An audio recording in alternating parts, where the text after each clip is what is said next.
Vagaba yo en oscuridad hasta que vi a Jesús, mas por su amor y su verdad ya vivo en plena luz.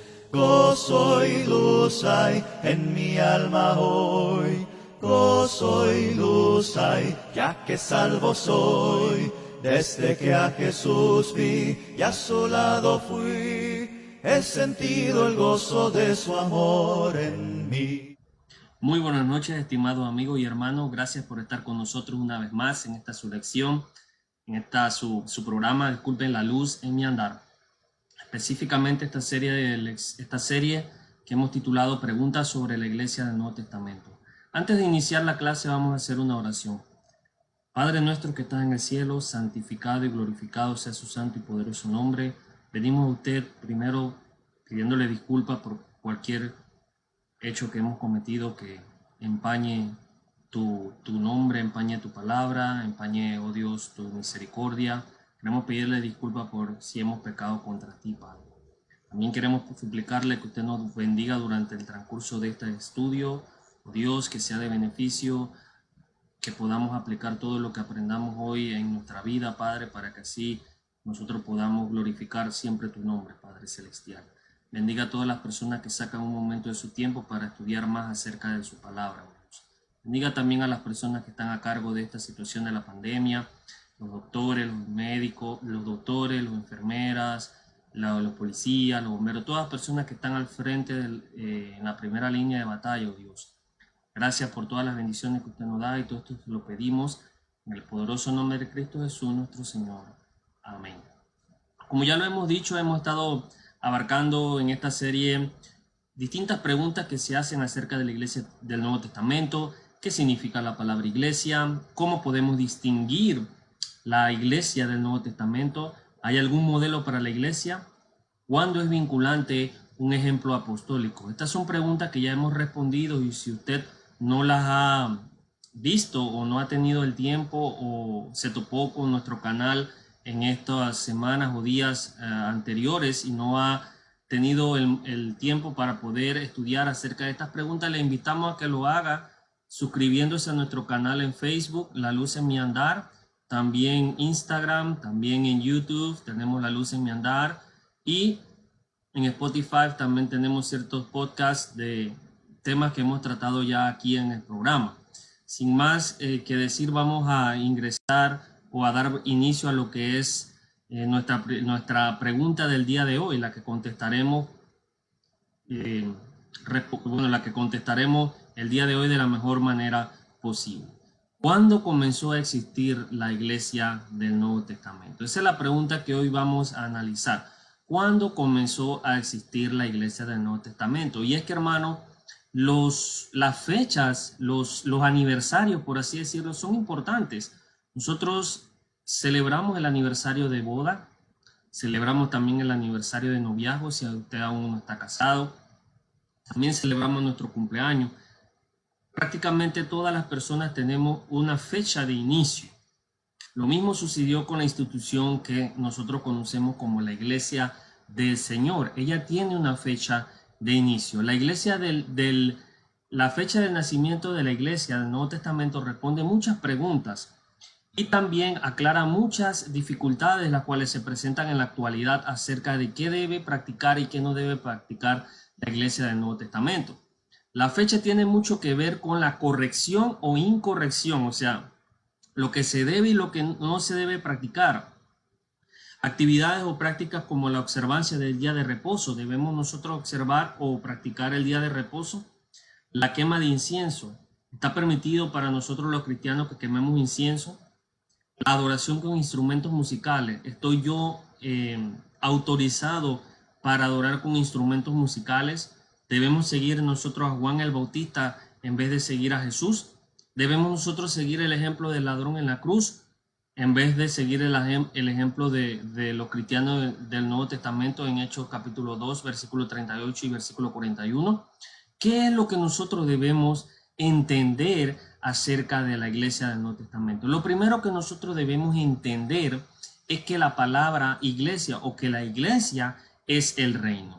Algunas de las ideas que tienen ciertos grupos religiosos es que la iglesia no es el reino. O sea que la iglesia fue un plan secundario de Dios porque Jesús no pudo establecer su reino terrenal cuando vino por primera vez. Jesús no pudo establecer el reino porque los judíos se opusieron y por consiguiente Él estableció lo que nosotros conocemos como la iglesia, un segundo plan, entre comillas, para poder estar preparado cuando Él viniera por segunda vez. Entonces Él iba a poder establecer el reino. Lo primero que debemos aclarar, hermano, es que el reino es la iglesia. Vamos a ir a Marcos capítulo 9, versículo 1, antes de iniciar cualquier idea. Marcos capítulo 9, versículo 1, y vamos a ver la palabra del mismo Jesús diciendo que iba a venir un día en que Él establecería el reino. Escucha lo que dice Jesús. Y les decía, en verdad os digo que hay algunos de los que están aquí reunidos, o sea, las personas que estaban escuchando al Señor Jesús, dice, no probarán la muerte hasta que vean el reino de Dios después de que haya venido con poder. Dice que ellos no iban a morir aún hasta que vieran el reino de Dios venir con poder. Observe eso, que el reino de Dios iba a venir con poder. Eso era lo que lo iba a caracterizar, era el poder. Ahora nosotros vamos a ir a Lucas capítulo 24. Lucas capítulo 24 y vamos a ver nuevamente lo que dice el Señor Jesús en el versículo 44. Observe lo que dice Jesús en Lucas capítulo 24, versículo 44. Y les dijo, esto es lo que yo os decía cuando todavía estaba con vosotros, que era necesario, dice, que se cumpliere todo lo que sobre mí está escrito en la ley de Moisés, en los profetas y en los salmos. Entonces, observe lo que dice el versículo 49. Dice así, y he aquí, yo enviaré sobre vosotros la promesa de mi Padre, pero vosotros permaneced en la ciudad hasta que seáis investidos con poder de lo alto. O sea que cuando iba a venir el reino, iba a venir un poder de lo alto. O sea, el reino iba a venir con poder. Y que Jesús le dice a los apóstoles, tienen que permanecer en Jerusalén hasta que sean investidos con poder de lo alto. Ahora vamos a ver cuándo vino ese poder, pero antes de ver cuándo vino ese poder, vamos a ver nuevamente lo que dice Hechos capítulo 1, nuevamente en el versículo 5. En el versículo 8 dice, pero recibiréis poder, dice Jesús, pero recibiréis poder cuando el Espíritu Santo venga sobre vosotros y me seréis testigos en Jerusalén, en toda Judea, en Samaria, hasta los confines de la tierra. Cuando iba a venir el reino, iba a venir el poder. Y el Espíritu Santo iba a venir con el poder. Entonces vamos a ver cuándo fue que vino ese poder. Observe en Hechos capítulo 2, versículo 1, dice, cuando llegó el día de Pentecostés, estaban todos juntos en un mismo lugar. De repente vino del cielo un ruido como el de una ráfaga de viento impetuoso que llenó toda la casa donde estaban sentados. Y todos fueron llenos del Espíritu Santo, el versículo 4. Entonces, el día de Pentecostés era el día que iba a venir el poder. El día que iba a venir el poder era el día que iba a venir el reino. Por consiguiente, la iglesia es el reino. Y eso es lo que vemos en Marcos capítulo 9, versículo 1. Dice, y los que están aquí, muchos de los que están aquí, no gustarán la muerte hasta que vean el reino de Dios que venga en poder. Lo mismo dijo Juan el Bautista, arrepentíos, porque el reino de los cielos está cerca. Jesús dijo, arrepentíos, porque el reino de los cielos ya está aquí. La palabra iglesia significa, como hemos estudiado, los llamados afuera. La palabra reino también apunta al gobierno de la iglesia. Sin embargo, ambas palabras se refieren a la misma institución. La palabra iglesia se refiere al reino y la palabra reino se refiere a la iglesia. Observemos lo siguiente. El rey del reino es la cabeza también de la iglesia. Vamos a ir a Colosenses capítulo 1, versículo 13. Colosenses 1, 13 y observe cómo el rey o la cabeza del reino es también la cabeza de la iglesia. Colosenses capítulo 1, versículo 13 dice así: porque Él nos libró del dominio de las tinieblas y nos trasladó al reino de su amado Hijo. Observa cómo dice el escritor, dice que nos trasladó al reino de su amado Hijo. Y vea lo que dice el 18. Él es también la cabeza del cuerpo, que es la iglesia, y es el principio y el primogénito entre los muertos, a fin de que en él tenga toda la preeminencia. Aquí el autor, Pablo, está utilizando la palabra reino y la palabra iglesia de forma intercambiable o intercambiablemente. O sea que son sinónimos, significan lo mismo.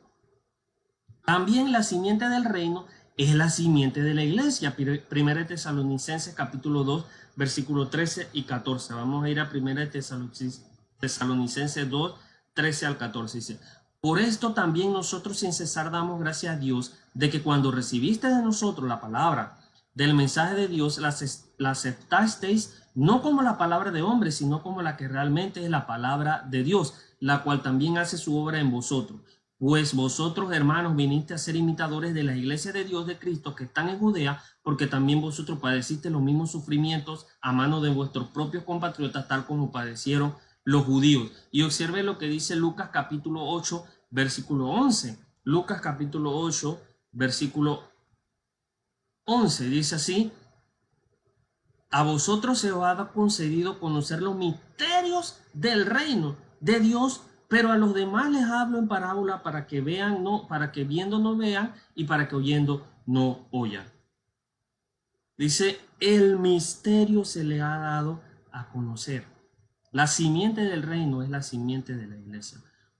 Fueron las llaves del reino que se utilizaron para abrir las puertas de la iglesia. Dice Mateo 16, 19, y a ti, Pedro, te daré las llaves de la iglesia.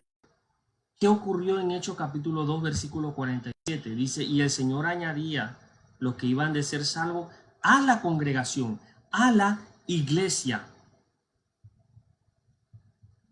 El bautismo introduce al pecador en el reino y también lo introduce en la iglesia. Vamos a ir a Juan capítulo 3, versículo 5, y observe la conversación que tiene Jesús con Nicodemo.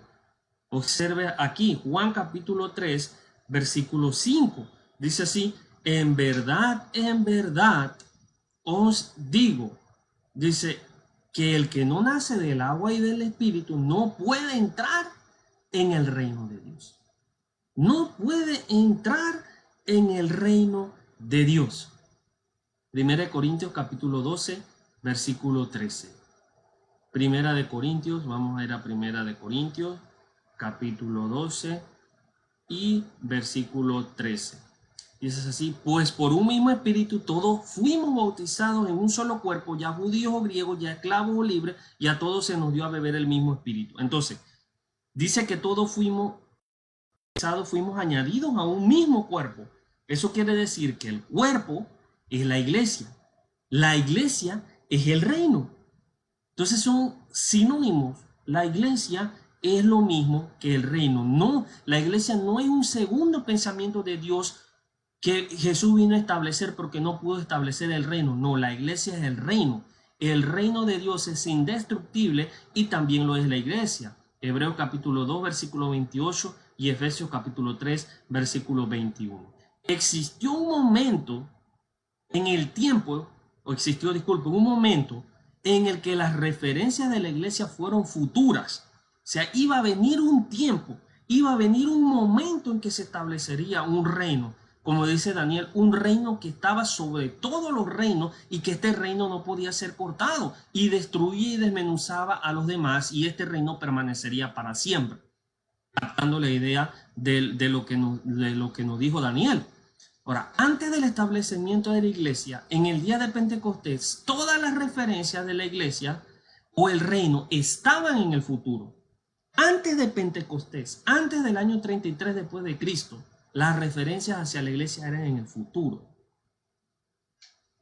Veamos el siguiente cuadro de cuándo inició la iglesia. Vamos a ver el siguiente cuadro, a ver si lo podemos visualizar allí. Tal vez esté un poco pequeña la letra, pero yo voy a explicar. ¿Cuándo dio inicio la iglesia? Sabemos que la iglesia inició aproximadamente en el año 30 después de Cristo. Ahora, en Daniel 2:44, como vimos, Daniel profetiza acerca de un reino. Dice, un reino que no sería jamás destruido. Vamos a ir a Daniel capítulo 2, versículo 44. Daniel, un pasaje muy famoso acerca del sueño de Nabucodonosor. Dice, en los días de estos reyes, o sea, de los reyes de los romanos, el Dios del cielo levantará un reino que jamás será destruido, y este reino no será entregado a otro pueblo, desmenuzará y pondrá fin a todos aquellos reinos, y él permanecerá para siempre. Observe la profecía aquí de Daniel. Es en el futuro. Iba a venir un día en que Dios establecería un reino. Vamos a ir a Marcos capítulo 1, versículo 15, para observar la evolución en el tiempo acerca del reino. Marcos capítulo 1, versículo 15, y vamos a ver qué nos dice Juan el Bautista. Dice, Juan el Bautista dice así, el mismo Jesús, ¿verdad? El mismo Jesús dice que el reino de los cielos, dice, el tiempo se ha cumplido y el reino de los cielos se ha acercado. Arrepentidos y creed en el evangelio. ¿Verdad? Dice, después de que Juan había sido encarcelado, Jesús vino a Galilea proclamando el evangelio de Dios. O sea, el mismo Jesús empieza a proclamar que el reino de los cielos se estaba acercando, o se había acercado, o se ha acercado. Luego, en Mateo capítulo 6, versículo 10, Jesús dice que el reino de los cielos ya estaba entre ellos. O sea, no había sido establecido, pero ya estaba cerca de ser establecido. Dice, venga tu reino. En el Padre Nuestro dice, venga tu reino y hágase su voluntad. Ahora en Mateo capítulo 16, versículo 18, Jesús promete edificar su iglesia. Y en Marcos capítulo 9, versículo 1, Jesús dice que algunos de los que estaban allí no morirían hasta que vieran venir el reino de Dios con poder. ¿Verdad? Ahora, vamos a ir a Hechos capítulo 1, versículo 8. Ya lo leímos. Jesús, después, antes de que ascendiera al cielo, después que resucitó, le dijo a los discípulos que se esperaran en Jerusalén hasta que fueran embestidos con poder de lo alto. Y en Hechos capítulo 2, versículo 1 al 4, vemos cómo viene ese poder. Cómo es que los apóstoles son investidos de lo alto con poder. ¿Verdad? Y en el Hecho 2:47, observe ahora que las escrituras apuntan ya no hacia el futuro, porque las escrituras que estábamos viendo antes de Hechos capítulo 2 o antes del día del Pentecostés apuntaban a la iglesia en el futuro, pero observe lo que dice Hechos 2:47 ahora referente al reino. Dice, alabando a Dios y hallando favor con todo el pueblo, y el Señor añadía cada día al número de ellos los que iban siendo salvos. La palabra, los convertidos, hermanos, eran añadidos a el número de ellos, o sea, un grupo, a la iglesia. La iglesia, hermano, ahora ya no es un pensamiento futuro, porque ahora la iglesia está siendo perseguida. En Hechos capítulo 8, usted observa que se levanta una persecución contra la iglesia. Hechos capítulo 1 dice, y Saulo estaba completo de acuerdo con ellos y en su muerte. En aquel día, dice el versículo 2, el versículo 1, se desató una gran persecución contra la iglesia. Observe cómo ya la iglesia no se habla en un pensamiento futuro, sino que ya se habla de que la iglesia está siendo perseguida, o sea que existió un periodo de establecimiento, una fecha de establecimiento de la iglesia. Hechos capítulo 14, versículo 23, se constituyen ancianos en cada iglesia. Primera Timoteo 3:15, la iglesia es establecida. Y Apocalipsis 1, 5 al 6 y el versículo 21, las iglesias también se le escribe una carta. Entonces ya las escrituras apuntan hacia el pasado, ya la iglesia existía después de Pentecostés, pero no existía antes del día de Pentecostés. Entonces, ¿cuándo se estableció la iglesia? Bueno, el día de Pentecostés. Y recuerde que la iglesia, hermano, es el reino. Ahora, ¿qué pasaría si la iglesia hubiera sido fundada antes del día de Pentecostés? ¿Qué pasaría si la iglesia hubiera sido fundada antes de ese día? Bueno, sería una iglesia minusválida o una iglesia no con poder. O sea, ¿por qué? Porque hubiera sido únicamente judía. Mateo capítulo 10, versículo 6 y Hechos capítulo 10. Recuerde que los gentiles vinieron a convertirse, los primeros gentiles, en Hechos capítulo 10. Entonces hubiera sido únicamente judía. La iglesia, si hubiera sido establecida antes del Pentecostés, no hubiera tenido el Espíritu Santo. Juan capítulo 7, versículo 39. Y recuerde que en el día de Pentecostés era cuando iba a venir el poder.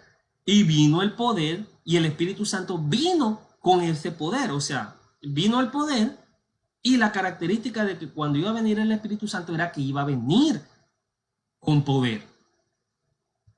No hubiera contado con la sangre de Cristo. De hecho, capítulo 20, versículo 28, dice, la iglesia fue la que Cristo compró, el rebaño que él compró con su propia sangre. Si la iglesia no hubiera estado, no hubiera existido en el día antes de Pentecostés o los días antes de Pentecostés, no hubiera tenido cabeza. Efesios capítulo 1, versículo 22 al 23. Tampoco hubiera tenido a Cristo. Mateo capítulo 16, versículo 16 al 20. Otra cosa que debemos tener en claro es que después del Pentecostés las referencias apuntaban al pasado. Se hablaba de que la iglesia era perseguida, ¿verdad? De que se levantó una gran persecución contra la iglesia. Ya no se habla de que se levantaría una persecución contra la iglesia, sino que se había levantado una persecución. Las referencias al futuro convergen con las referencias del pasado a exactamente el día de Pentecostés. Eso es lo que en matemática conocemos como un punto de acumulación. Todo converge hacia ese punto, ¿verdad? Las escrituras del Antiguo Testamento convergen al día de Pentecostés y las escrituras o las referencias del Nuevo Testamento convergen al día de Pentecostés. Entonces ese fue el día que se estableció el reino, que se estableció la iglesia. Ahora, la importancia de la fecha de inicio. Existe una importancia de la fecha. ¿Por qué? Porque a través de la fecha de inicio podemos nosotros tener una división, ¿verdad? De lo que nosotros debemos o no debemos practicar, porque existe una división, como usted y yo conocemos, acerca del Antiguo Testamento y del Nuevo Testamento, de la ley de Moisés y de la ley cristiana o de la ley de Cristo. La venida del reino de la iglesia con poder, Marcos capítulo 9, versículo 1, el día de Pentecostés, o sea, en el 30 después de Cristo, es señalada claramente por las palabras comenzando y por principio. Comenzando y por principio. Dice Hechos Lucas capítulo 24, versículo 47. Lucas capítulo 24, versículo 47 dice así: y en su nombre se predicará el arrepentimiento para el perdón de los pecados a todas las naciones, comenzando desde Jerusalén. O sea que se iba a comenzar en Jerusalén. En ninguna otra parte se iba a comenzar, sino que se iba a comenzar en Jerusalén, o sea, desde Jerusalén, y después se extendería a las demás naciones. Eso es algo que tenemos que tener claro, hermano, que se iba a empezar en Jerusalén. Dice, y en Hechos capítulo 11, versículo 15, cuando comencé a hablar, dice Pedro, el Espíritu Santo descendió sobre ellos tal como lo hizo sobre nosotros al principio. O sea que existió un principio de la iglesia. Las enseñanzas de Jesús antes de que la iglesia fuera fundada son válidas para nosotros, porque hay personas que dicen, bueno, las enseñanzas de Jesús no son válidas porque no fueron enseñadas en la iglesia, valga la redundancia. Mateo capítulo 28, 20, Jesús mismo instituyó a los apóstoles, les dio autoridad para que enseñaran todo lo que de él habían aprendido, visto, aprendido. Los principios del Sermón del Monte fue algo que ellos vieron y aprendieron, Mateo 5, 7, por lo tanto se enseñan en el Nuevo Testamento. Su enseñanza acerca de cómo tratar a los que nos ofenden, también la escucharon los discípulos, los apóstoles, son cosas que nos enseña el Nuevo Testamento. La enseñanza acerca del matrimonio y del divorcio, en Mateo capítulo 19, también nos las enseña en el Nuevo Testamento. Entonces, algunos de los aspectos, sin embargo, que fueron parte de la vida de Jesús, no son parte de la vida del cristiano. O sea, no son cosas que nosotros debemos practicar. Jesús las practicó, los apóstoles las practicaron, pero nosotros no estamos autorizados para practicarla. Si usted desea estudiar algo acerca de cuándo estamos nosotros autorizados para practicar algo en la iglesia, le insto a que vea la clase que es cuándo es vinculante un ejemplo apostólico. Ahora, un ejemplo de algo que practicaba Jesús y sus apóstoles que no practican los cristianos es la Pascua judía. Mateo 26, 18 es una celebración del pueblo judío. Nosotros como cristianos no practicamos eso. Otra es la observancia del día de reposo. Lucas capítulo 4, versículo 16. Ahora, el pacto que estableció dice, el día de reposo, ¿verdad?, es algo que nosotros no debemos practicar. El lavamiento de los pies, hermanos, es una costumbre, como ya lo hemos dicho, una costumbre del Medio Oriente, igual que ungir con aceite, igual que dar un beso en la frente, o igual que lavar la cabeza, disculpen. Muchas costumbres eran propias de ese lugar que no debemos practicar. Durante el tiempo del ministerio personal de Jesús, Él tuvo el poder de perdonar pecados bajo las condiciones que quisiera. Marcos capítulo 2, versículo 10. El Hijo del Hombre tiene autoridad, o el Hijo de Dios tiene autoridad para perdonar pecados. Porque muchas personas dicen, bueno, el ladrón en la cruz, ¿verdad?, da una justificación a un periodo antes de la iglesia, que una persona fue salva por un procedimiento que fue ajeno al bautismo. Pero recuerde que según Marcos capítulo 2, versículo 10, Jesús tenía autoridad de perdonar los pecados de las personas. Sin embargo, después de la muerte y la resurrección, el mismo Señor que perdonó los pecados del ladrón que estaba colgado en la cruz, mandó a todas las personas que fueran bautizadas para perdón de pecados. Marcos 16, 15 al 16 dice, porque los mandó diciendo que deben predicar el evangelio a toda criatura. El que creyere y fuere bautizado será salvo, mas el que no creyere será condenado. La ley, para que todas las personas, en el sentido de que sean bautizadas para el perdón de sus pecados, fue anunciada por primera vez a la gente en el día del nacimiento de la iglesia. ¿Y cuándo nació la iglesia, hermano? En el día de Pentecostés. Ese fue el primer día que se empieza a dar o a predicar el bautismo, ¿verdad? O sea, de que era necesario bautizarse para perdón de pecado y para ingresar a la iglesia. Antes de ese periodo no se habla acerca de que necesitaba bautizarse. Es inútil o infructuoso para nosotros buscar en tiempos anteriores al nacimiento de la iglesia un modo de poder ser salvo contrario al bautismo. O sea, ¿qué ejemplo entonces debemos seguir? ¿El ejemplo de la ley de Moisés? ¿El ejemplo del ladrón en la cruz? ¿Qué ejemplo debo seguir en el Antiguo Testamento entonces? Pero esa ley no es para nosotros, hermano. Para saber qué debo hacer para ser salvo, debemos nosotros remitirnos a la enseñanza del Nuevo Testamento, porque es lo que a nosotros nos pertenece, hermano. El día de Pentecostés, los que recibieron la palabra de Dios con alegría, no se preguntaron, ¿qué hizo el ladrón en la cruz para poder ser salvo? Ellos no se preguntaron eso. Ellos no se preguntaron qué fue lo que hizo el ladrón en la cruz. Ellos se preguntaron, ¿qué debo hacer yo para ser salvo? Ellos no preguntaron, ¿y qué hay del esquimal que vive por allá? Bueno, en ese tiempo no sabían de eso, pero hay personas en la actualidad que dicen así, ¿y qué hay del esquimal que nunca ha escuchado la palabra de Dios? ¿Y qué hay de las tribus que viven en el Amazonas, en la selva, que nadie les ha predicado? Eso no fue lo que preguntaron los judíos. Los judíos preguntaron, ¿qué debo hacer yo para ser salvo? Es tu oportunidad, es tu momento. ¿Qué debo hacer yo para ser salvo? En lugar de darle importancia a lo que ocurrió con el ladrón en la cruz, los que estaban en Jerusalén el día de Pentecostés hicieron una sola cosa: se arrepintieron y se bautizaron. Hechos capítulo 2, versículo 41. Se arrepintieron y se bautizaron. Por una característica importante acerca de la iglesia es que cada miembro conocería al Señor. Hebreos capítulo 8, versículo 11 dice, ya no es necesario que pregunten quién es el Señor, sino que su hermano le enseñará a los otros quién es el Señor y todos me conocerán, parafraseando. Y Jeremías capítulo 31, versículo 34. Por esto, el día que nació la iglesia fueron bautizados solamente, hermanos, los que tenían la facultad o la edad suficiente para poder recibir la palabra de Dios. Esto contradice la práctica del bautismo de infantes. ¿Por qué? Porque solamente los que eran culpables de un pecado, ¿verdad?, que ellos habían cometido, no heredado supuestamente, y las personas que tenían edad suficiente para comprender lo que ellos estaban creyendo, lo que ellos estaban confesando, eran las personas que iban a ser bautizadas, no niños, no infantes, no personas que no tuvieran conocimiento o supieran lo que ellos estaban haciendo. El bautismo de infante, hermano, no es una característica de la iglesia del Nuevo Testamento. Si un grupo religioso donde usted asista, amigo o amiga, está practicando el bautismo de infantes, no es una iglesia o no es la iglesia del Nuevo Testamento. Quemar incienso, otra práctica. Música instrumental son características no son características, hermano, de la iglesia del Nuevo Testamento.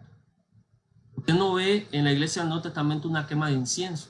Usted no ve adoración con instrumentos musicales después del día de Pentecostés.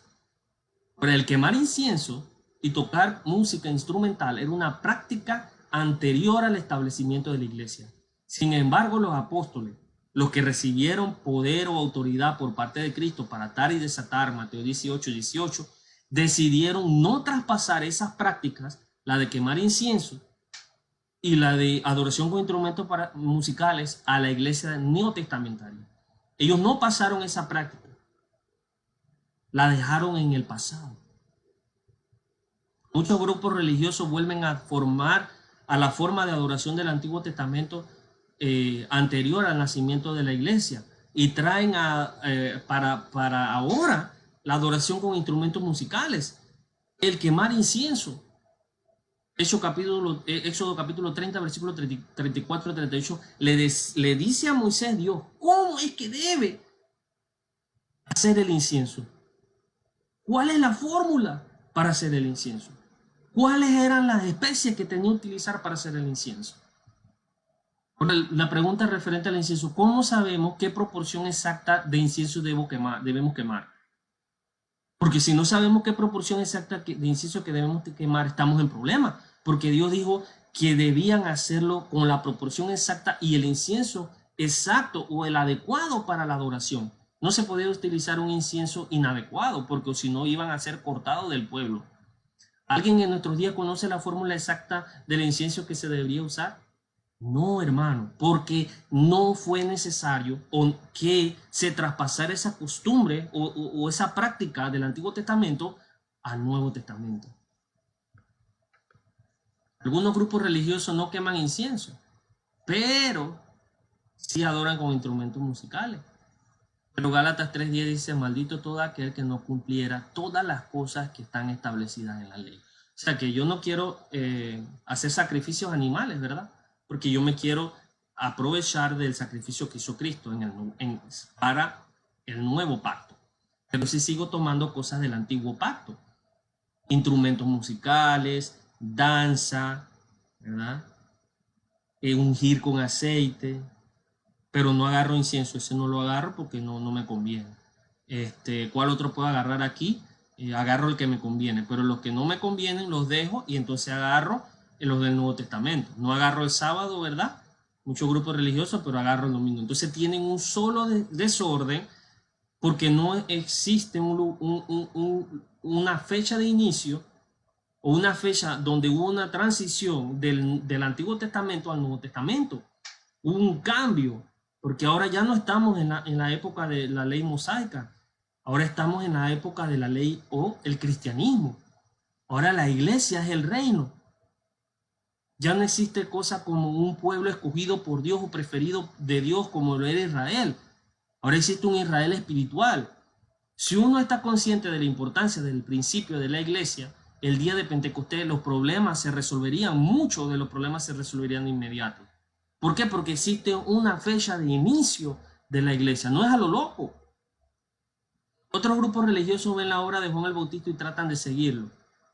Sin embargo, no importa qué tan grande haya sido Juan el Bautista, su obra fue preliminar. Yo soy solamente, dice Juan el Bautista, un simple mensajero. Juan el Bautista no dijo: amigos, vengan a vernos, vengan a verme, lo grande que soy yo. Soy el proclamador o el que va a predicar antes de que venga el Mesías. Él no hizo eso, hermano. Él dijo: yo solamente soy un siervo del Señor. No soy digno ni de atarle los zapatos, la cuerda de la sandalia. Lucas 1:17 y Juan 1:15. Él solamente es una voz. Fue una voz que clamó en el desierto para dar antesala al Mesías. La iglesia del Nuevo Testamento inició después de que Juan fuera decapitado. No antes, sino después de que Juan muriera. La observancia del día de reposo, otra práctica, el sábado, fue ciertamente una práctica del Antiguo Testamento, pero no de la Iglesia del Nuevo Testamento. Busque una cita bíblica donde ellos estén practicando el sábado o estén observando el día de reposo los cristianos. Si algún estudiante de la Biblia puede encontrar, como le dije en el Nuevo Testamento, que el día de reposo fue observado después del nacimiento de la iglesia, entonces y solo entonces estamos autorizados para seguir su ejemplo, pero no existen. Ahora vamos a ir a la conclusión, hermanos. ¿Qué aprendimos nosotros el día de hoy? Como lo dijimos, muchas interrogantes religiosas inquietantes son respondidas o son contestadas si nosotros podemos establecer un día del nacimiento de la iglesia. Y existe ese día. El día es el día de Pentecostés, el 30 después de Cristo. Ese día nació la iglesia. Hechos capítulo 2. No es un pensamiento secundario, porque la iglesia es el reino de Dios. Ahora yo le hago una pregunta sabiendo o acordándonos de lo que dice Marcos capítulo 9 versículo 1, que dice que los que estaban ahí no gustarían la muerte o no morirían hasta que vieran el reino de Dios venido con poder. Ahora, si siguiendo el pensamiento de grupos religiosos, si el reino de Dios no es la iglesia, sino que es un reino físico, un reino literal, ¿cuántos años tienen las personas que vivieron en los tiempos que Jesús dijo eso ahora? ¿Siguen vivas? Porque Jesús dijo, no morirán hasta que venga el reino de Dios, hasta que vean el reino de Dios venir con poder. Esas personas siguen vivas, hermano. Entonces, ¿cuántos años tienen? No han muerto aún, porque no ha venido el reino de Dios, según la idea de ciertos grupos religiosos. Pero no, hermano, no es así. El reino de Dios es la iglesia. Evidentemente, muchos de los que estaban allí el día de Pentecostés estaban y vieron cuando vino el poder. Vieron cuando vino, cuando nació la iglesia. Vieron cuando vino el reino de Dios con poder de lo alto. Entonces, eso es una idea incorrecta, hermano. Recuerda, el reino de Dios es la iglesia. Y es importante establecer una fecha. Esa fecha es el día de Pentecostés. Se procura con diligencia presentarte a Dios aprobado como obrero que no tiene de qué avergonzarse, que maneja con precisión la palabra de verdad. Según de Timoteo 2:15. Ese es el propósito de este tipo de clases. Que podamos responder, que podamos manejar con precisión la palabra de la verdad. Y espero que la clase de hoy le haya servido tanto a usted como a mí, ¿verdad? Porque aprendí mucho haciéndola, y que Dios lo bendiga, y lo espero en la siguiente clase. Y también recuerde los lunes la sección de la luz en mi andar a las 7 también. Suscríbase al canal si no lo ha hecho en YouTube y en Facebook, y también dele clic a la campanita para que reciba las notificaciones de cuando un video se sube. Así que Dios le bendiga y que tenga una excelente noche, y nos vemos la siguiente clase. Vagaba yo en oscuridad hasta que vi a Jesús, mas por su amor y su verdad ya vivo en plena luz. Gozo y luz hay en mi alma hoy, gozo y luz hay, ya que salvo soy.